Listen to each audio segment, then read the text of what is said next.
미국 전역이 손흥민 열풍에 정신을 못 차리고 있습니다. 처음엔 그저 타이밍이 좋았다고 생각했습니다. 그치만 한국 선수들이 걸어다니는 기업이라 불릴 만큼 경제 효과를 불러오자 이제는 인정할 수밖에 없었습니다. 한국인 최초로 메이저리그의 주인공 박찬호 선수, 축구의 박지성 선수, 피겨의 김연아 선수까지 각 분야의 스포츠에서 세계에 한국의 위상을 알린 선수들입니다. 이들이 불러온 세계적 경제 효과도 만만치 않았죠. 그런데 지금 이 열풍의 선수는 그 규모가 달랐습니다. 바로 최근 LAFC로 이적한 손흥민 선수. 이 선수가 이적하자마자 유니폼 완판의 역사를 쓰며 역대급 매출액을 달성했다는데요. 지금부터 우리 한국 선수들이 만들어낸 기적 같은 이야기를 들려드리겠습니다. 이야기 들어가기 전에 대한민국을 응원하는 넥스트 코리아를 위해 구독과 좋아요 한 번씩 부탁드려요. 안녕하세요. 저는 CAA 스포츠에서 스포츠 에이전트로 일하고 있는 루카스 골드버그입니다. 최근 에이전트 회사들 사이에서 큰 화제가 있었습니다. 바로 손흥민 선수의 이적 관련이었죠. 미국 LAFC에 이적을 했다는 사실입니다. 저는 손흥민 선수가 대단한 선수인 건 알고 있었지만 과연 동양의 선수가 온다고 해서 달라질까? 라는 생각을 했습니다. 과거 다른 팀에 이적한 유명 서양권 선수들도 끌어내지 못한 영향력을 알고 있었거든요. 경제적이나 경기면에서요. 월스트리트 저널 편집회의실은 늘 긴장감이 감돌았습니다. 그날도 마찬가지였죠. 편집장 제임스 윌킨슨이 회의 자료를 테이블 위에 펼쳐놓으며 입을 열었습니다. 마크, 토트넘이 연간 750억에서 1125억 원의 수익을 올렸다는데 사실인가? 저는 코웃음을 쳤습니다. 23년간 수많은 스포츠 마케팅 거품을 봐온 제가 이런 허황된 숫자에 속을 리 없었거든요. 제임스, 그건 마케팅 부서가 만들어낸 판타지예요. 저는 확신에 찬 목소리로 답했습니다. 제가 직접 검증해 보겠습니다. 아마 실제론 그 10분의 1도 안 될 겁니다. 확실해요. 제 23년 경력을 걸고요. 사실 저에겐 충분한 이유가 있었습니다. 2007년 데이비드 베컴이 LA 갤럭시에 왔을 때를 기억하시나요? 10억 달러 경제 효과를 외쳤지만 실제론 그 3분의 1도 안 됐습니다.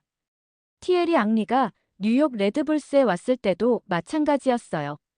프랑스 전설이 MLS를 바꾼다고 했지만 결국 평균 관중은 2,000명 늘어난 게 전부였죠. 프랭크 램파드, 안드레아 피를로, 스티븐 제라드. 다들 게임 체인저라고 불렸지만 실제 경제 효과는 미미했습니다. 특히 아시아 선수들의 경우는 더 심했어요. 일본의 혼다 케이스케가 멜버른 빅토리에 간 것도 마찬가지였고요. 그래서 제가 작년에 쓴 책 제목이 스포츠 마케팅의 거짓말이었습니다. 구단주들과 에이전트들이 만들어내는 숫자, 노름을 23년간 파헤쳐 왔거든요. 하버드 비즈니스 스쿨에서 제가 특강했을 때도 이렇게 말했었습니다. 스포츠 비즈니스에서 경제 효과라는 단어를 들으면 일단 10으로 나누고 시작하세요. 그게 진짜 숫자에 가깝습니다. 학생들이 웃었죠. 하지만 저는 진지했습니다. 제가 분석한 87개 사례 중 실제 경제 효과가 예상을 넘은 경우는 단 4건뿐이었거든요. 그런 제가 LAFC의 손흥민 영입 소식을 들었을 때 어떤 반응을 보였을까요? 또 시작이군. 아시아 마케팅이라는 이름의 돈 낭비가. 이게 편집회의에서 제가 한 첫마디였습니다. 동료 기자들이 고개를 끄덕였어요. 제 분석을 신뢰했으니까요. 사실 저에겐 자신감이 있었습니다. 366억 원이라는 이적료부터가 말이 안 됐거든요. 33살 선수에게 그런 돈을 쓰다니. 토트넘에서 시즌 11골밖에 못 넣은 선수 말이에요. 게다가 MLS 평균 이적료가 30억 원 정도인데 그 12배를 썼다는 건 명백한 오버페이였죠. 이번엔 제대로 된 폭로 기사를 쓰겠습니다. 제가 동료들을 바라보며 선언했어요. 제목은 손흥민 거품의 진실 정도가 좋겠네요. 회의실 안의 분위기는 저를 지지하는 쪽으로 기울었습니다. 제 23년 경력이 헛되지 않았다면 분명 어딘가에 거품의 증거가 있을 거라고 믿었죠. 그날 밤 저는 노트북을 열고 분석을 시작했습니다. 토트넘의 재무제표, LAFC의 수익 구조, MLS 시청률 데이터까지 모든 걸 뒤져서 이 거래가 얼마나 터무니없는지 증명하려고 했어요. 하지만 저는 몰랐습니다. 23년 경력상 가장 큰 실수를 하게 될 줄은요. 제 모든 분석이, 모든 경험이, 모든 확신이 완전히 무너지는 순간이 곧 찾아올 줄은 정말 몰랐거든요. 다음 날, 제가 얼마나 틀렸는지 깨닫게 될 첫 번째 충격이 기다리고 있었습니다. 다음 날 아침, 저는 LAFC 본사로 향했습니다. 존 토링턴 단장과의 인터뷰가 예정되어 있었거든요. 비판 기사를 쓰기 전에 그들의 입장을 듣는 건 기본이니까요. LAFC 본사는 다운타운 한복판에 있었습니다. 건물에 들어서자마자 이상한 분위기를 느꼈어요. 직원들이 모두 흥분해 있었거든요. 무슨 일이에요? 리셉션 직원에게 물었더니 그녀가 눈을 반짝이며 답했습니다. 손흥민 유니폼이 역사를 쓰고 있어요. 역사라고요? 저는 속으로 비웃었습니다. 과장도 정도가 있지. 엘리베이터를 타고 12층으로 올라갔어요. 토링턴 단장 사무실은 코너 오피스였는데 창밖으로 LA 시내가 한눈에 보였죠. 마크 기자님, 어서 오세요. 커피 드실래요? 토링턴 단장이 악수를 청했습니다. 저는 바로 본론으로 들어갔어요. 단장님, 366억 원이라는 이적료가 과도하다는 비판에 대해 어떻게 생각하시나요? 토링턴이 미소를 지었습니다. 그리고 태블릿을 꺼내 제게 건넸어요. 먼저 이것부터 보시죠. 화면에 실시간 판매량이 떴습니다. 저는 숫자를 보고 눈을 비볼 수밖에 없었습니다. 이게 맞나요? 네. 손흥민 입단 발표 후 정확히 48시간 동안의 유니폼 판매량입니다. 37,892장. 미국 내 판매만요. 보통 MLS 스타 선수의 연간 유니폼 판매량이 5,000장 정도인데 이틀 만에 그 7배를 넘긴 거였습니다. 잠깐만요. 이건 불가능해요. MLS 전체 유니폼 연간 판매량이 50만 장 수준인데. 토링턴 단장이 스크롤을 내렸습니다. 다른 숫자들이 나타났어요. 한국 89,451장, 일본 34,782장, 중국 51,223장, 베트남 18,994장, 태국 15,887장, 필리핀 12,443장, 인도네시아 19,776장. 전 세계 합계 28만 4,448장입니다. 48시간 만에요. 저는 급히 계산기를 꺼냈습니다. 유니폼 한 장당 평균 가격이 $150니까. 28만 4,448 곱하기 150. 4,206만 달러. 한화로 약 588억 원. 이틀 만에 이적료 366억 원을 넘어선 겁니다. 이건 데이터 오류 아닌가요? 제가 당황스럽게 물었습니다. 나이키 본사에서 직접 확인한 수치입니다. 실제로 나이키 부사장이 어제 저녁에 저한테 직접 전화를 했어요. 토링턴 단장이 통화 녹음 파일을 들려줬습니다.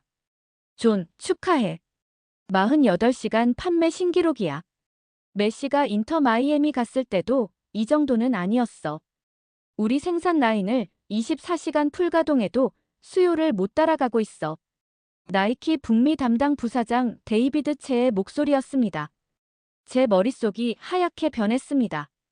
메시보다 더하다고요? 이건 제가 알던 상식을 완전히 벗어난 수치였거든요. 녹음은 계속 이어졌습니다. 그런데 아디다스가 손흥민 개인 스폰서 계약을 노리고 있다는 소문이 있던데. 걱정 마. 우리가 이미 10년 장기 계약 준비 중이야. 연간 2천만 달러까지 생각하고 있어. 2천만 달러라고요? 한화로 280억 원을 매년 손흥민 한 명에게. 저는 당황했습니다. 이건 제가 알던 스포츠 마케팅의 모든 공식을 무너뜨리는 숫자였거든요. 단장님, 그래도 이건 일시적인 현상 아닐까요? 신규 영입 선수에 대한 호기심이. 토링턴 단장이 다른 자료를 보여줬습니다. 구글 트렌드 데이터였습니다. 손흥민 LAFC 검색량이 전 세계적으로 메시 인터 마이애미를 넘어섰더군요. 유튜브 조회수도 놀라웠습니다. LAFC 공식 유튜브에 올라온 손흥민 환영 영상이 이틀 만에 조회수 3,200만을 기록했다는 거였어요. MLS 역사상 최고 조회수였습니다. 틱톡은 더 놀라웠죠. 손흥민 관련 해시태그 조회수가 8억 뷰를 넘었다는 겁니다. 저는 계속 부정하고 싶었습니다. 23년간 쌓아온 제 경험이 이건 거품이라고 외치고 있었거든요. 하지만 단장님, 온라인 조회수가 실제 수익으로 이어진다는 보장은. 그때 토링턴 단장의 비서가 노크를 했습니다. 단장님, 스톱허브에서 긴급 연락이 왔습니다.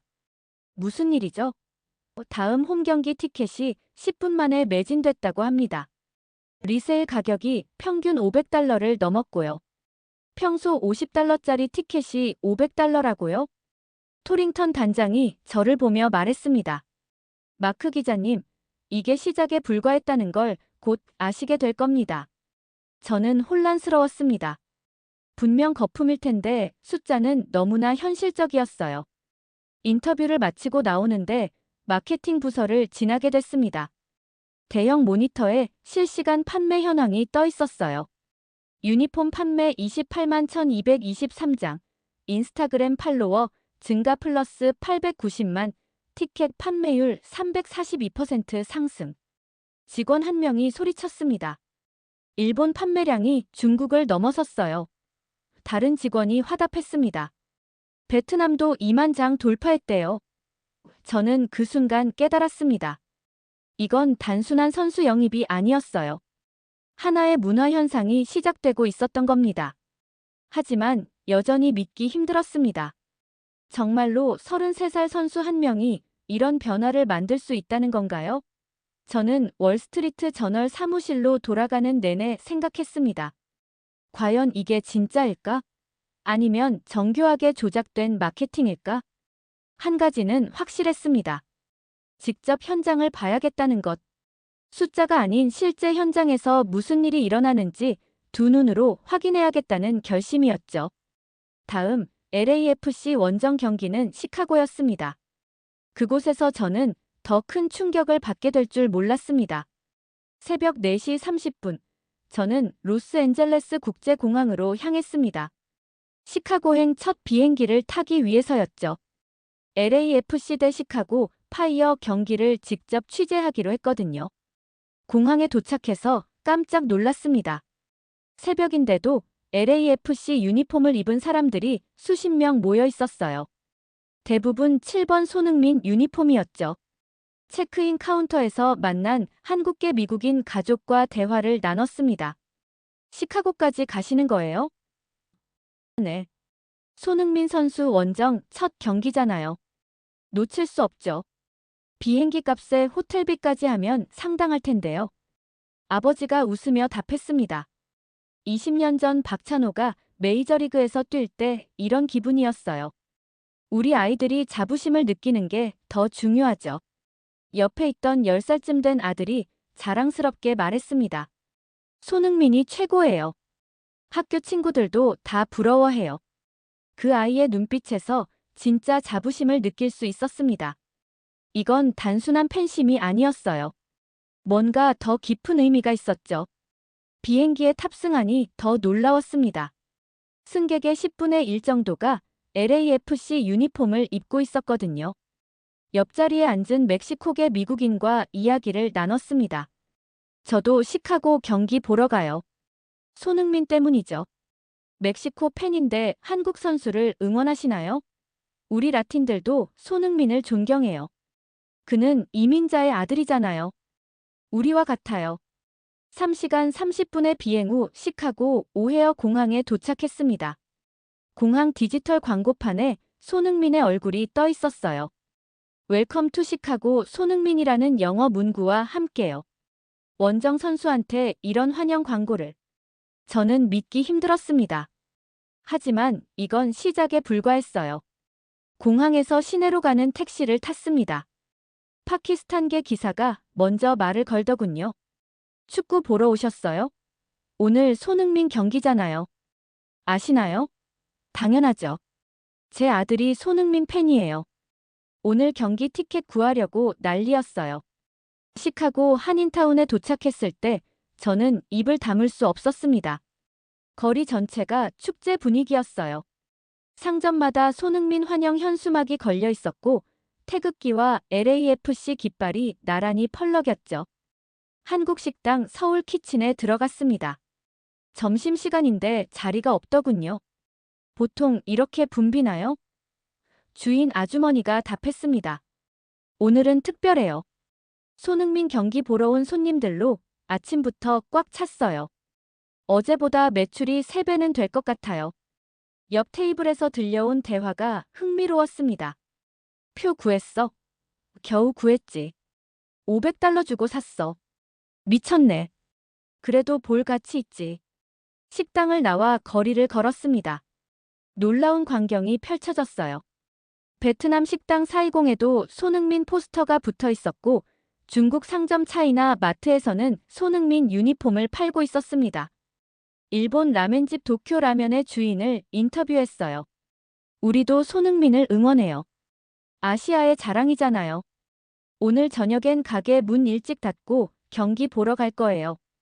이건 한국인만의 현상이 아니었습니다.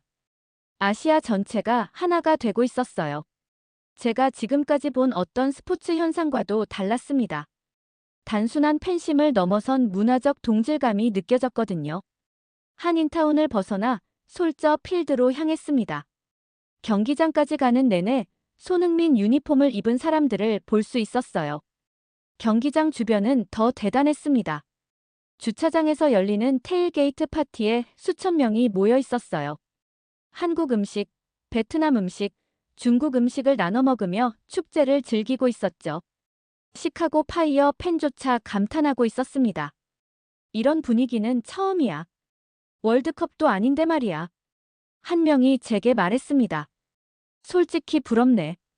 우리도 이런 선수 하나 있었으면 좋겠어.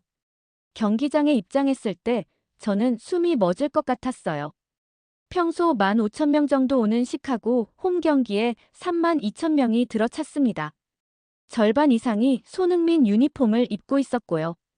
원정 팬이 홈팬보다 많은 축구 역사상 보기 드문 광경이었죠. 경기 시작 전 손흥민이 워밍업을 하러 나왔을 때 경기장 전체가 들썩였습니다. 손이, 손이, 손이. 한국어, 영어, 스페인어, 중국어로 그의 이름을 외치는 소리가 경기장을 가득 메웠어요. 시카고 파이어의 홈 경기인데 마치 LAFC 홈 경기 같았죠. 경기가 시작되고 손흥민이 공을 잡을 때마다 3만 명이 일어섰습니다. 그가 드리블을 할 때마다 탄성이 터져 나왔고요. 전반 38분 손흥민이 환상적인 스루 패스로 도움을 기록했을 때 경기장이 폭발할 것 같았어요. 옆에 앉은 시카고 지역 기자가 혀를 찼습니다. 40년 만에 시카고에서 이런 광경을 보네. 마이클 조던 이후 처음이야. 경기 후 기자 회견장에서 시카고 파이어 단장을 만났습니다. 오늘 수익이 평소에 몇 배나 되나요? 정확한 수치는 내일 나오겠지만 아마 평소에 4배는 될 겁니다. 솔직히 손흥민이 우리 팀이었으면 좋겠어요. 저는 그날 밤 호텔에서 계산기를 두드렸습니다. 추가 관중만 7,000명 곱하기 평균 티켓 가격 200달러, 340만 달러. 한 경기에 약 48억 원의 추가 수익. 그것도 원정 경기에서요. 이제 의심의 여지가 없었습니다. 손흥민 효과는 실제였고 그것도 제가 상상한 것보다 훨씬 거대했어요. 하지만 이건 시작에 불과했습니다. 다음 보스턴 경기에서 저는 더욱 놀라운 현상을 목격하게 될 거였거든요. 시카고에서 돌아온 지 나흘 후 저는 다시 길을 나섰습니다. 이번엔 보스턴이었어요. 뉴잉글랜드 레볼루션과의 경기였죠. 하지만 이번엔 비행기가 아니라 차를 택했습니다. 새벽 3시 뉴욕 맨해튼의 아파트에서 출발했어요. 보스턴까지는 4시간 정도 걸리는 거리였지만 경기 당일 아침 일찍 가서 현지 분위기를 직접 느끼고 싶었거든요. 95번 고속도로를 달리면서 라디오를 켰습니다. 스포츠 토크쇼에서 손흥민 이야기가 나오더군요. 오늘 뉴잉글랜드 경기 티켓 구하셨어요? 아니요. $300까지 올랐던데 포기했어요. 평소 $40짜리가 $300라니. 미쳤죠? 새벽인데도 고속도로에 LAFC 스티커를 붙인 차들이 꽤 보였습니다. 다들 보스턴으로 가는 것 같았어요. 코네티컷 톨게이트를 지날 때쯤 휴게소에 들렀습니다. 놀랍게도 새벽 6시인데 주차장에 차가 가득했어요. 휴게소 안으로 들어가니 손흥민 유니폼을 입은 사람들이 수십 명 있었습니다. 커피를 사면서 옆 사람과 대화를 나눴어요. 보스턴 가시나요? 네. 뉴욕에서 새벽에 출발했어요. 한국 사람이세요? 아니요. 중국계예요. 하지만 손흥민은 우리 모두의 영웅이죠. 그녀는 상하이에서 미국으로 유학 온 대학원생이었습니다. 중국에서도 손흥민이 인기가 많나요? 엄청나죠. 웨이보에서 매일 트렌드 1위예요. 아시아 선수가 이렇게 성공한 걸 보니 자랑스러워요. 그녀의 말에서 진정성을 느낄 수 있었습니다. 이건 단순한 호기심이 아니었어요. 오전 8시 보스턴에 도착했습니다. 먼저 보스턴 한인타운인 올스턴 지역으로 갔어요. 거리 풍경이 시카고보다 더 열광적이었습니다. 하버드 대학교와 MIT 학생들까지 나와서 축제 분위기를 만들고 있었거든요. 한국 슈퍼마켓 한아름 마트에 들어갔더니 입구에 커다란 손흥민 현수막이 걸려 있었어요. 손흥민 선수 응원합니다. 오늘 경기 대형 스크린으로 중계합니다. 마트 사장님과 이야기를 나눴습니다. 오늘 장사는 포기했어요. 다들 경기 보러 가거든요. 저도 문 닫고 갈 거예요. 매출 손해 아닌가요? 한 달에 한 번 이런 날이 있어도 좋죠. 돈보다 중요한 게 있잖아요. 그분의 말에서 뭔가 깊은 울림을 느꼈습니다. 단순한 장사를 넘어선 의미가 있었어요. 보스턴 코리아타운을 나와 케임브리지로 향했습니다. 하버드 스퀘어에도 놀라운 광경이 펼쳐져 있었어요. 하버드 대학생들이 손흥민 데이라는 이벤트를 열고 있었던 겁니다. 아시아계 학생회가 주최한 행사였죠. 학생회장 제이슨 황을 인터뷰했습니다. 왜 손흥민 데이를 기획했나요? 그는 단순한 축구 선수가 아니에요. 아시아계 이민자의 성공 스토리를 보여주는 롤모델이죠. 우리 학생들에게 영감을 줍니다. 그때 저는 깨달았습니다. 이건 축구를 넘어선 이야기였어요. 꿈과 희망, 그리고 자부심의 이야기였죠. 하버드라는 최고 명문대 학생들조차 손흥민에게서 영감을 받고 있었거든요. 한 중국계 학생이 제게 말했습니다. 저희 부모님 세대는 항상 조용히 살라고 하셨어요. 눈에 띄지 말고 시키는 대로만 하라고요. 하지만 손흥민을 보니 우리도 당당할 수 있다는 걸 알게 됐어요. 그 학생의 눈에서 진정한 변화를 읽을 수 있었습니다. 정오가 되자 폭스버러로 이동했습니다. 질레트 스타디움까지는 30분 정도 걸렸어요. 경기장 주차장에 도착했을 때 믿기 힘든 광경이 펼쳐졌습니다. 뉴잉글랜드 레볼루션 홈 경기인데 주차장의 절반 이상이 타주 번호판이었어요. 뉴욕, 뉴저지, 코네티컷, 로드아일랜드, 심지어 캐나다 번호판도 보였죠. 주차장에서 만난 한 가족이 인상적이었습니다. 몬트리올에서 6시간 운전해서 왔다는 한국계 캐나다인 가족이었어요. 6시간 운전이면 힘드셨겠어요? 아버지가 웃으며 답했습니다. 2002년 월드컵 때 한국이 4강 가던 날 이후로 이렇게 흥분된 적이 없어요. 6시간쯤이야 아무것도 아니죠. 그분의 목소리에서 진짜 감동을 느꼈습니다. 옆에 있던 할머니가 손자의 손을 잡으며 말씀하셨어요. 이 아이가 학교에서 처음으로 한국인이라고 자랑스럽다고 했어요. 손흥민 덕분에요. 그 순간 저는 가슴이 뭉클해졌습니다. 이건 단순한 스포츠 현상이 아니었어요. 삶을 바꾸는 힘이었죠. 경기장 게이트 앞은 그야말로 인산인해였습니다. 평소 15,000명 정도 오는 경기에 23,000명이 몰려들었어요. 매표소 직원과 대화를 나눴습니다. 이런 건 처음이에요. 슈퍼볼도 아닌데 이렇게 사람이 몰리다니. 정확히 몇 명이나 더 왔나요? 집계해보니 8,137명이 평소보다 더 왔어요. 거의 다 손흥민 보러 온 사람들이죠. 경기장 입장에서 더 놀랐어요. 관중석 구성이 흥미로웠거든요.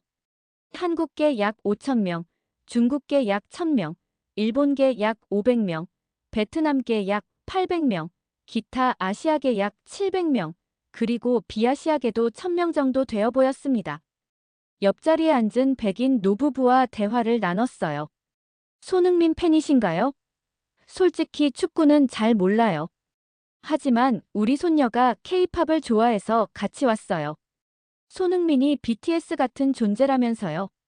경기가 시작되자 경기장 분위기가 폭발했습니다. 손이, 손이, 손이. 구호가 멈추지 않았어요.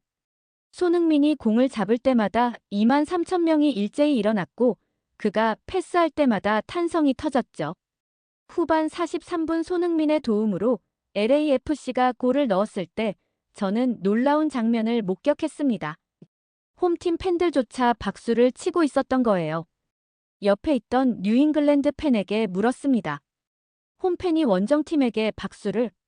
저런 플레이를 보고 어떻게 박수를 안 칠 수 있어요? 그는 특별해요. 그 순간 저는 깨달았습니다. 이건 경쟁을 넘어선 존경이었어요.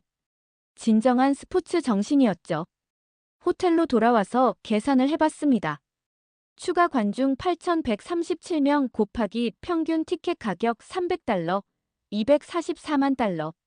한 경기에 약 34억 원. 시즌 17경기 홈경기면 578억 원. 티켓 수익만으로도 이미 이적료를 넘어선 겁니다. 하지만 더 중요한 건 숫자가 아니었습니다.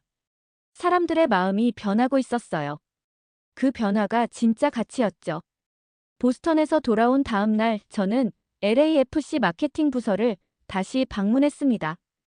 이번엔 스폰서십 실무를 담당하는 제니퍼 리 부사장과의 단독 인터뷰가 예정되어 있었죠. 마크 기자님, 오늘 보여드릴 게 많아요. 그녀의 사무실에 들어서자 벽면 가득 차트와 그래프가 붙어 있었습니다. 손흥민 영입 발표 정확히 열흘 동안 일어난 일들이에요. 첫 번째 차트를 가리켰습니다. 신규 스폰서 문의 47개 기업. 47개요? 네. 그중 12개와 이미 계약했고 15개와 협상 중이에요. 계약 완료된 기업 명단이 놀라웠습니다. 삼성전자 미국 법인 연간 800만 달러, LG전자 연간 600만 달러, 현대자동차 연간 700만 달러. 한국계 기업들만이 아니었어요. 나이키 연간 1,200만 달러, 기존 계약 500만 달러에서 상향. 코카콜라 연간 500만 달러 신규. 티모바일 연간 400만 달러 신규. 잠깐, 이것만 해도 연간 4,200만 달러네요. 맞아요. 한화로 약 588억 원이죠. 그리고 이건 시작일 뿐이에요. 제니퍼가 다른 문서를 보여줬습니다. 협상 중인 기업들이었죠. 애플이 가장 적극적이에요. 연간 1,500만 달러까지 제시했어요. 애플이요? 아이폰 광고에 손흥민을 쓰고 싶대요. 아시아 시장 공략 차원에서요. 그때 제니퍼의 전화가 울렸습니다. 잠시만요. 네, 저 제니퍼 리입니다.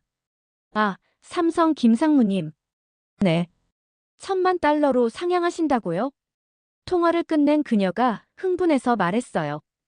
방금 삼성이 제안을 올렸어요. LG가 600만 달러 제시했다는 걸 알고 경쟁하려는 것 같아요. 그 순간 또 전화가 왔습니다.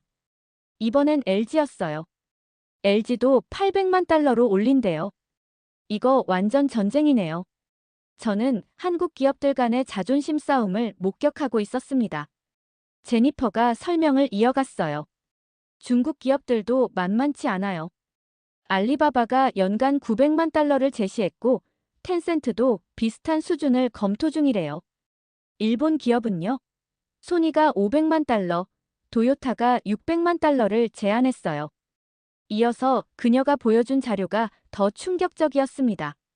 나이키와 아디다스의 경쟁이 제일 치열해요. 나이키는 LAFC 전체 유니폼 스폰서인데 손흥민 효과로 재계약 조건을 대폭 올렸어요. 기존 연간 800만 달러에서 2천만 달러로 올렸어요. 2.5배나요? 네. 아디다스가 3천만 달러를 제시했거든요. 나이키가 지지 않으려고 필사적이에요. 그녀가 노트북을 열어 이메일함을 보여줬습니다. 오늘 아침에만 이메일이 143개 왔어요. 다 스폰서 관련이에요. 한 이메일을 클릭했더니 펩시콜라였습니다. 코카콜라가 계약했다면서요? 우리는 700만 달러 줄게요. 다른 이메일은 버드와이저였어요. 하이네켄이 제안했다던데. 우리가 더 좋은 조건 제시할게요. 제니퍼가 한숨을 쉬었어요. 솔직히 정신없어요. 하루에 미팅이 10개씩 잡혀요. 총 예상 스폰서 수익이 얼마나 되나요? 그녀가 계산기를 두드렸습니다. 보수적으로 잡아도 연간 7천만 달러는 넘을 것 같아요. 한화로 980억 원이죠.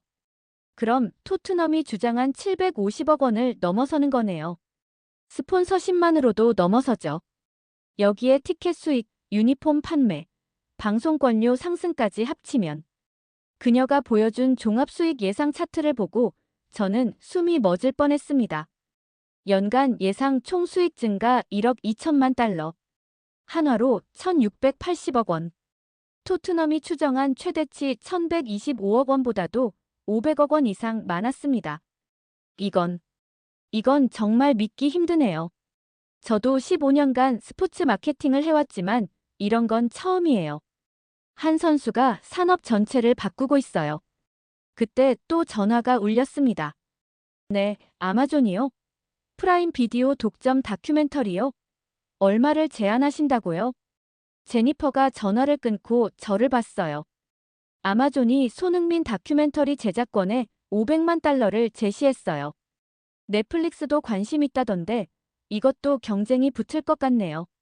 저는 깨달았습니다. 이건 단순한 선수 영입이 아니라 하나의 문화 현상이었고 그 경제적 가치는 제가 상상한 것을 훨씬 뛰어넘고 있었어요. 회의실을 나오면서 제니퍼가 마지막으로 말했습니다. 마크 기자님, 이게 정말 놀라운 건 아직 시즌도 시작 안 했다는 거예요. 손흥민이 실제로 뛰기 시작하면 어떻게 될지 상상도 못하겠어요. 그녀의 말이 맞았습니다. 이 모든 건 아직 예고편에 불과했던 거죠. 저는 이제 확신했습니다. 제가 23년간 믿어왔던 모든 공식이 틀렸다는 걸요. 하지만 여전히 한 가지 의문이 남아 있었습니다.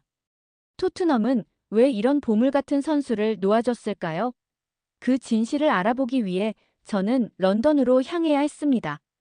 스폰서십 실상을 확인한 후 저는 토트넘이 왜 손흥민을 팔았는지 궁금해졌습니다. 그래서 런던에 있는 소식통들에게 연락을 취했죠. 그중 한 명이 충격적인 정보를 전해줬습니다. 토트넘 전 마케팅 임원이 미국에 있어. 한번 만나봐. 그 임원은 로버트 클라크슨이었습니다. 작년까지 토트넘 아시아 마케팅을 담당했던 사람이죠. 현재는 뉴욕에서 컨설팅 회사를 운영하고 있었어요. 맨해튼 미드타운의 한 호텔 라운지에서 그를 만났습니다. 로버트, 토트넘은 왜 손흥민을 팔았나요? 그가 씁쓸하게 웃었어요. 다니엘 레비 회장의 역대급 실수죠. 제가 수차례 경고했는데도 듣지 않았어요. 무슨 경고요? 손흥민의 진짜 가치를 모른다고요. 그는 단순한 선수가 아니라 토트넘의 아시아 시장 그 자체였어요. 로버트가 태블릿을 꺼내 자료를 보여줬습니다. 제가 작년에 레비 회장에게 제출한 보고서예요. 보고서 제목이 충격적이었습니다. 손흥민 없는 토트넘 연간 8천만 파운드 손실 예상. 8천만 파운드면 1,500억 원이잖아요. 네. 그것도 보수적인 추정이었어요. 실제론 더 클 거라고 봤죠. 보고서 내용을 자세히 봤습니다. 한국 시장 스폰서 손실 연간 2,500만 파운드. 아시아 지역 유니폼 판매 감소 연간 2천만 파운드. 아시아 투어 수익 감소 연간 1,500만 파운드. 방송권료 하락 연간 2천만 파운드. 레비 회장은 뭐라고 했나요? 과장됐다고 했어요. 손흥민이 33살이니까 어차피 가치가 떨어질 거라고요. 지금 팔아서 366억 원이라도 받는 게 낫다고 했죠. 로버트가 한숨을 쉬었습니다. 레비 회장은 축구만 봤어요. 비즈니스를 못 본 거죠. 구체적으로 어떤 실수를 한 건가요? 첫째, 손흥민의 나이를 문제 삼았어요. 하지만 아시아 시장에서 손흥민은 나이와 상관없는 아이콘이에요.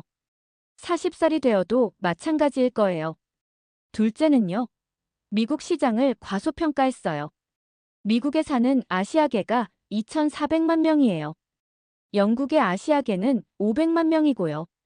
시장 규모가 5배 차이 나는데 그걸 놓친 거죠. 로버트가 다른 자료를 보여줬어요. 토트넘 신규 스폰서 현황이었습니다. 충격적이었습니다. 손흥민 이적 후 한국 기업 3곳이 스폰서 계약을 해제했고 2곳이 재계약을 거부했다는 내용이었어요. 삼성, LG, 현대가 다 떠났어요. 그들이 원한 건 토트넘이 아니라 손흥민이었으니까요. 손실이 얼마나 되나요? 스폰서십만 연간 3천만 파운드. 약 560억 원이 날아갔어요. 유니폼 판매도 마찬가지였습니다. 8월 한 달 동안 아시아 지역 유니폼 판매가 전년 대비 73% 감소했어요. 손흥민 효과가 사라진 거죠. 한국 팬들 반응은 어때요? 토트넘 코리아 공식 팬클럽 회원이 15만 명에서 3만 명으로 줄었어요. 80%가 탈퇴한 거죠. 로버트가 스마트폰을 꺼내 한국 팬들의 소셜미디어 반응을 보여줬어요. 배신자 레비, 토트넘은 끝났다. 이제 LAFC 응원한다. 댓글들이 살벌했습니다. 레비 회장이 후회하겠네요. 이미 후회하고 있을 거예요. LAFC가 일주일 만에 거둔 성과를 보고 있을 테니까요. 로버트가 마지막으로 충격적인 정보를 전했습니다. 사실 맨체스터 시티도 손흥민을 원했어요. 500억 원까지 낼 준비가 되어 있었죠. 레알 마드리드도 관심 있었고요. 그런데 왜 LAFC로? 손흥민이 직접 선택한 거예요. 새로운 도전, 새로운 시장, 그리고 무엇보다 미국의 한인 사회를 위해서요. 토트넘이 잡을 수는 없었나요? 레비 회장이 연봉 인상을 거부했어요. 손흥민이 원한 건 돈이 아니라 존중이었는데 그걸 몰랐던 거죠. 그 순간 저는 깨달았습니다. 진정한 가치는 숫자로 매길 수 없다는 걸요. 로버트가 계속 설명했습니다. 레비 회장은 손흥민을 그냥 나이든 선수로만 봤어요. 하지만 손흥민은 문화 아이콘이었죠. 아시아 전체의 희망이었고요. 그걸 이해하지 못했던 거예요. 가장 아쉬운 건 뭔가요? 손흥민이 토트넘에서 은퇴했다면 구단 역사상 최고의 레전드가 됐을 텐데요. 평생 토트넘 앰베서더로 아시아 시장을 책임졌을 거고요. 그 가치는 수천억 원 이상이었을 겁니다. 인터뷰를 마치고 나오면서 계산해봤습니다. 토트넘의 손실 스폰서십 560억 원, 유니폼 판매 280억 원, 아시아 투어 210억 원, 방송권료 280억 원, 합계 1,330억 원. 이적료로 받은 366억 원을 빼도 연간 964억 원의 순손실. 반면 LAFC의 이익 스폰서십 980억 원, 티켓 수익 578억 원, 유니폼 판매 800억 원, 방송권료 상승 400억 원. 합계 2,758억 원. 이적료 366억 원을 빼도 연간 2,392억 원의 순이익. 한 선수를 둘러싼 거래에서 두 구단의 손익 차이가 3,356억 원. 이것이 바로 손흥민의 진짜 가치였습니다. 하지만 더 중요한 건 숫자가 아니었어요. 꿈과 희망, 그리고 존중의 가치였죠. 토트넘은 그걸 놓쳤고 LAFC는 그걸 알아봤던 겁니다. 이제 저는 LAFC가 어떻게 이런 기회를 잡았는지 알아보고 싶었습니다. 그들의 비밀이 궁금했거든요. 토트넘의 실수를 확인한 후 저는 LAFC가 어떻게 이런 기회를 잡았는지 알아보기로 했습니다. 존 토링턴 단장과의 두 번째 단독 인터뷰를 요청했죠. 이번엔 그의 자택에서 만났습니다. 베벌리 힐스의 대저택이었어요. 마크, 오늘은 모든 걸 털어놓겠습니다. 우리의 9년 계획을요. 서재로 안내받았습니다. 벽면에 2016년부터의 자료들이 빼곡히 정리되어 있었어요. 2016년이면 LAFC가 창단도 하기 전인데요. 맞아요. 우리는 구단 창단 전부터 손흥민을 목표로 했어요. 토링턴이 낡은 노트를 꺼냈습니다. 2016년 3월 15일자 메모가 있었어요. 미래 LAFC 핵심 선수 손흥민 토트넘. 왜 하필 손흥민이었나요? 세 가지 이유가 있었어요. 첫째, 실력. 프리미어리그에서 검증된 월드클래스 선수죠. 둘째, 인성. 스캔들 없고 프로페셔널한 선수예요. 셋째, 시장성. 아시아 전체를 움직일 수 있는 유일한 선수였어요. 토링턴 단장이 사진 한 장을 보여줬습니다. 2017년 런던에서 찍은 사진이었어요. 첫 접촉이었어요. 토트넘 경기 후 손흥민을 만났죠. 물론 거절당했어요. 우리는 아직 신생 구단이었으니까요. 포기하지 않았군요. 매년 런던에 갔어요. 2018년, 2019년, 2020년. 코로나 때는 화상으로 만났고요. 토링턴이 보여준 기록이 놀라웠습니다. 7년 동안 총 23번의 접촉 시도가 있었더군요. 뭐라고 설득했나요? LA의 비전을 말했어요. 한인 커뮤니티, 할리우드, 2026년 월드컵. 그리고 새로운 도전의 기회를요. 할리우드요? 우리 구단주의 30%를 할리우드 스타들이 갖고 있어요. 윌 페럴, 드웨인 존슨, 나탈리 포트만. 그들이 모두 손흥민 영입을 지지했어요. 윌 페럴이 직접 손흥민에게 편지를 썼어요. LA에서 함께 역사를 만들자고요. 토링턴 단장이 다른 파일을 열었습니다. 2022년부터는 전략을 바꿨어요. 휴고 요리스를 먼저 영입한 거죠. 요리스가 미끼였나요? 미끼라기보다는 달이었죠. 요리스와 손흥민은 토트넘에서 가장 친한 사이였으니까요. 실제로 요리스가 손흥민 설득에 큰 역할을 했어요. 매일 전화해서 LA가 얼마나 좋은지, 팀 분위기가 얼마나 좋은지 말했죠.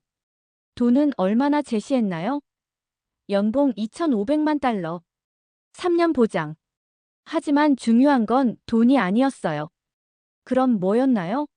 레거시예요. 우리는 손흥민에게 말했어요. 메시는 이미 전설이지만 당신은 LA에서 새로운 전설을 만들 수 있다고요. 토링턴 단장이 마지막 문서를 보여줬습니다. 월드컵 데뷔 마스터 플랜이에요.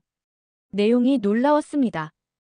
LA가 월드컵 주요 경기장 중 하나이고 손흥민이 그 중심에 있다는 계획이었어요. 전 세계가 LA를 보게 될 거예요.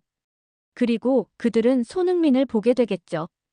우리 구단 가치가 엄청나게 오를 겁니다. 하지만 이것만으로는 끝나지 않았습니다. 손흥민 효과는 LAFC만의 이익으로 끝나지 않았거든요. MLS 전체가 들썩이기 시작했어요. 저는 뉴욕에 있는 MLS 본부를 방문했습니다. 돈가버 커미셔너를 만나기 위해서였죠. 마크, 솔직히 말해서 우리도 이 정도일 줄은 몰랐어요. 커미셔너의 사무실에서 그는 흥분을 감추지 못했습니다. 손흥민 이적 후 무슨 일이 일어났나요? 리그 전체가 변했어요. 숫자를 보면 믿기 힘드실 겁니다. 가버가 보여준 데이터가 충격적이었습니다. MLS 전체 시청률 285% 상승. 애플 TV 플러스 신규 가입자 89만 명 증가. 리그 전체 관중 경기당 평균 3,400명 증가. 이건 손흥민이 출전하지 않는 경기도 포함한 수치예요. 왜 다른 경기 시청률도 오른 거죠? 손흥민을 보려고 MLS를 처음 본 사람들이 리그 자체에 관심을 갖게 된 거예요. 특히 아시아계 팬들이요. 가버 커미셔너가 다른 자료를 보여줬습니다. 각 구단들의 반응이었어요. 뉴욕시티 FC 일본 선수 영입 추진. 인터 마이애미 한국 유소년 스카우트 설치. 시애틀 사운더스 중국 선수 영입 검토. 포틀랜드 팀버스 베트남 시장 공략 시작. 모든 구단이 아시아 선수를 원해요. 제2의 손흥민을 찾고 있는 거죠. 실제로 성과가 있나요? 뉴욕 레드불스가 일본 국가대표 미토마를 영입하려고 5천만 달러를 준비했어요. 아틀란타 유나이티드는 한국의 이강인을 노리고 있고요. 그때 가버 커미셔너의 비서가 들어왔습니다. 커미셔너님, 긴급 뉴스입니다. 중국 기업이 MLS 타이틀 스폰서를 제안했대요. 얼마나? 연간 1억 달러요. 가버 커미셔너가 저를 보며 웃었습니다. 보세요. 손흥민 한 명이 리그 전체를 바꾸고 있어요. 그가 계속 설명했습니다. 애플과의 방송권 계약 재협상도 시작됐어요. 특히 아시아 지역 권리가 핵심이죠. 얼마나 오를 것 같나요? 현재 연간 2억 5천만 달러인데 5억 달러까지 갈 수 있을 것 같아요. 2배. 그것도 손흥민 한 명 때문에. 월드컵도 곧 있잖아요. 맞아요. 월드컵 때 손흥민이 MLS에 있다는 건 엄청난 마케팅 포인트예요. 전 세계가 MLS를 주목하게 될 겁니다. 가버가 마지막으로 놀라운 계획을 밝혔습니다. 우리는 MLS 아시아 시리즈를 계획하고 있어요. 뭐죠? 시즌 중에 아시아에서 공식 경기를 하는 거예요. 서울, 도쿄, 베이징, 싱가포르에서요. 가능한가요? 손흥민이 있으면 가능해요. 이미 각 도시에서 러브콜이 왔어요. 경기당 3천만 달러를 보장한대요. 저는 깨달았습니다. 손흥민은 단순히 LAFC의 자산이 아니라 MLS 전체의 보물이 된 거였어요. 하지만 변화는 여기서 끝나지 않았습니다. 미국 스포츠 전체가 움직이고 있었거든요. MLS의 변화를 본 다른 메이저 스포츠들도 움직이기 시작했습니다. 저는 NBA 본부의 아시아 마케팅 담당 부사장 마이클 정을 만났어요. 우리도 손흥민 효과를 연구하고 있어요. 농구는 이미 아시아에서 인기 있지 않나요? 인기는 있지만 손흥민 같은 아이콘이 없어요. 야오밍 은퇴 후로는요. 그가 보여준 자료가 흥미로웠습니다. NBA도 한국 선수를 찾고 있어요. 이현중이라는 유망주가 있는데 그를 드래프트하려고 여러 팀이 관심을 보이고 있죠. 실력 때문인가요? 솔직히 말하면 마케팅이 70%예요. 손흥민이 증명했잖아요. 한국 시장의 파워를요. NFL도 마찬가지였습니다. NFL 국제 담당 브라이언 롤스턴과 통화했어요. 우리도 한국인 키커를 찾고 있어요. 키커요? 미식 축구에서 아시아 선수가 성공하기 가장 쉬운 포지션이에요. 한국인 키커 한 명만 있어도 한국 시장이 열릴 겁니다. 메이저리그는 이미 움직이고 있었습니다. 오타니가 있지만 한국 선수도 필요해요. 손흥민 같은 스타 말이에요. LA 다저스 단장 앤드류 프리드먼과의 통화에서 그는 이렇게 말했죠. 우리는 이미 한국 스카우트를 2배로 늘렸어요. 제2의 손흥민을 찾기 위해서죠. 심지어 NHL도 관심을 보였습니다. 아이스하키는 아시아에서 인기가 없지만 스타 한 명이 바꿀 수 있다고 봐요. 모든 종목이 손흥민 효과를 벤치마킹하려 했습니다. 하지만 손흥민이 미국에 가져온 건 단순히 경제 효과만이 아니었습니다. 그는 미국 스포츠 문화 자체를 바꾸고 있었어요. LAFC 훈련장을 방문했을 때 놀라운 광경을 목격했습니다. 새벽 6시 손흥민이 혼자 훈련장에 나와 있었어요. 이렇게 일찍 나오시나요? 한국에서는 당연한 거예요. 훈련은 남들보다 일찍, 남들보다 많이 해야죠. 팀 동료 칼로스 벨라가 제게 말했습니다. 손흥민이 오고 나서 팀 전체가 변했어요. 우리도 이제 새벽 훈련을 해요.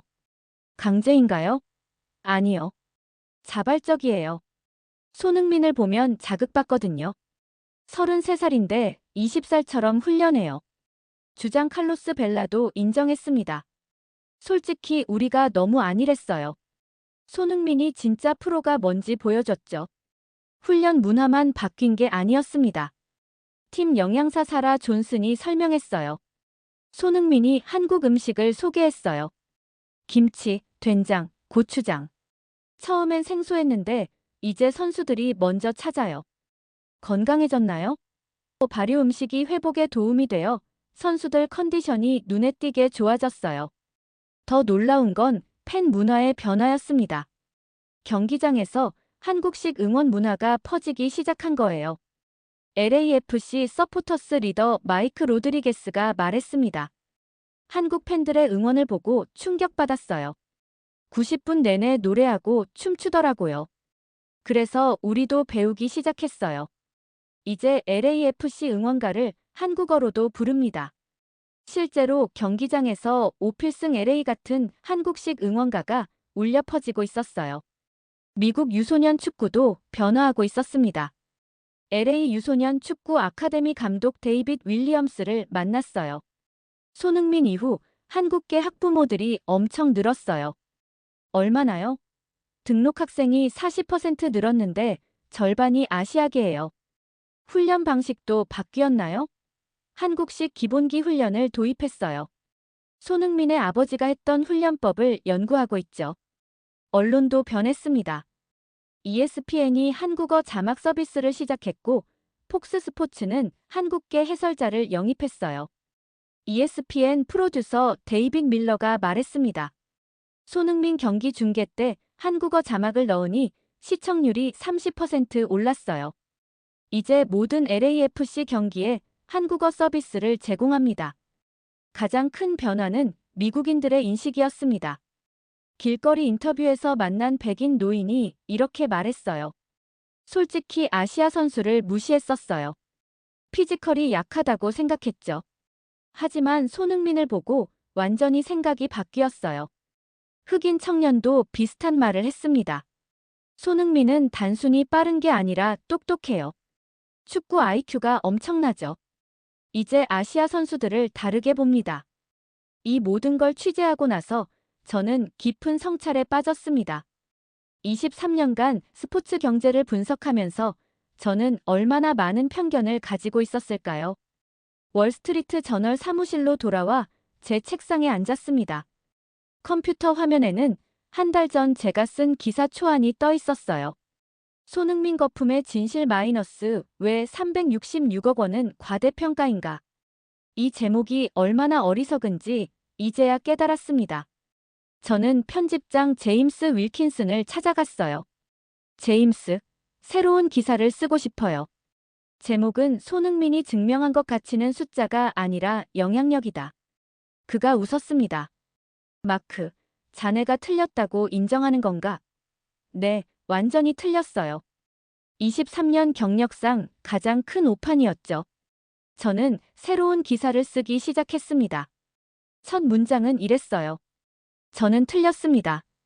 손흥민의 가치를 숫자로만 봤던 제가 얼마나 근시안적이었는지 이제야 깨달았습니다.